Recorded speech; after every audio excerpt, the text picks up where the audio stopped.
Hey, who dreams out there? I mean, remembers your dreams every night, all the time. I don't remember mine. Maybe 2 or 3 times a year I'll remember my dream, but for the most part, I don't remember. I'm sure I do dream, but I don't remember them. But there are 2 types of dreams. There are night dreams, like we're talking about, and there are daydreams. Daydreams you have control over.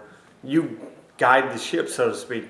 Night dreams, you're like a passenger for a ride in a car that has no brakes, no steering. You're just along for the ride. It goes where it wants to go. I'd like to give you an example of daydreams and how you do have control. I'm Mark Elswick, a 19-year, proud, severe traumatic brain injury survivor. Now, I grew up in Tennessee, Virginia, Kentucky, Michigan. Spent most of my life in Michigan. And I've always been a big sports nut.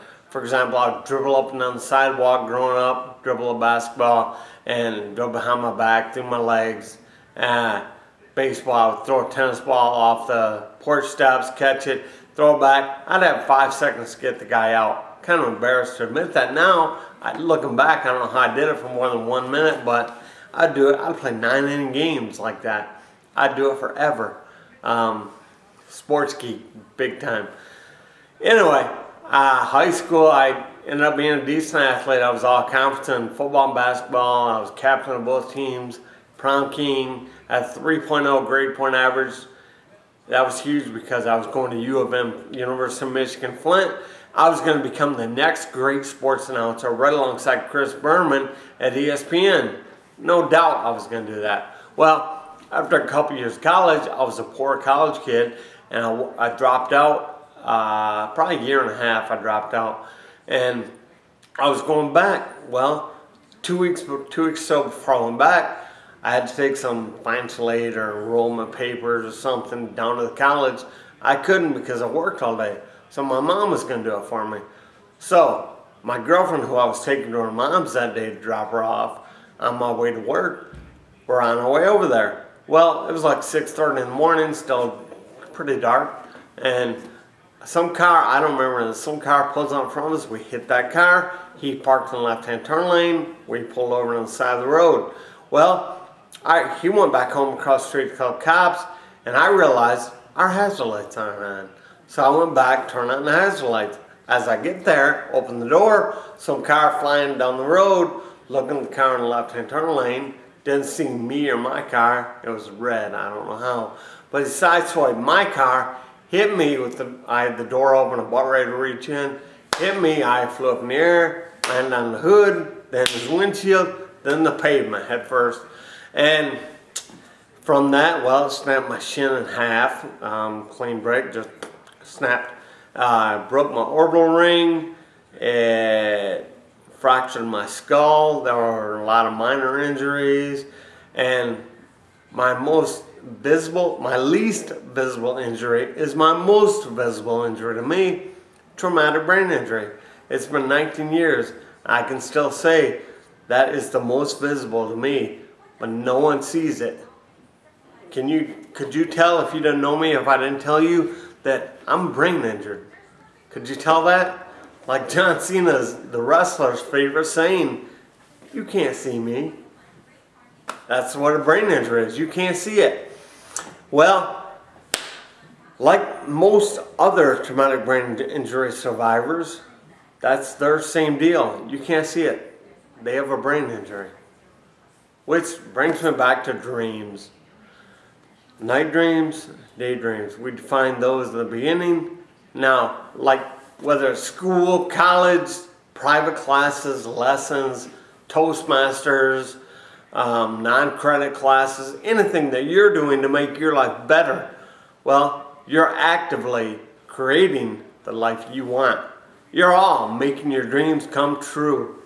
However you're doing it, you're making your dreams come true. Well, to end this dreams discussion, I have a few pictures I want to show you.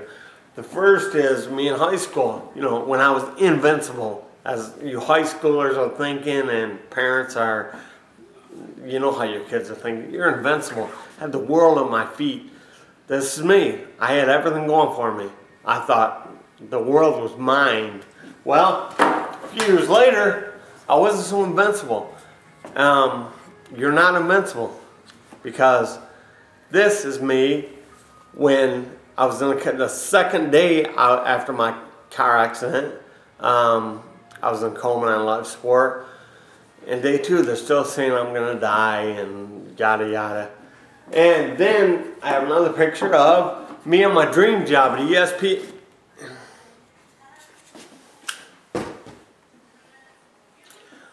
That never happened. My dream, I knew I was gonna reach it. I was gonna achieve that goal.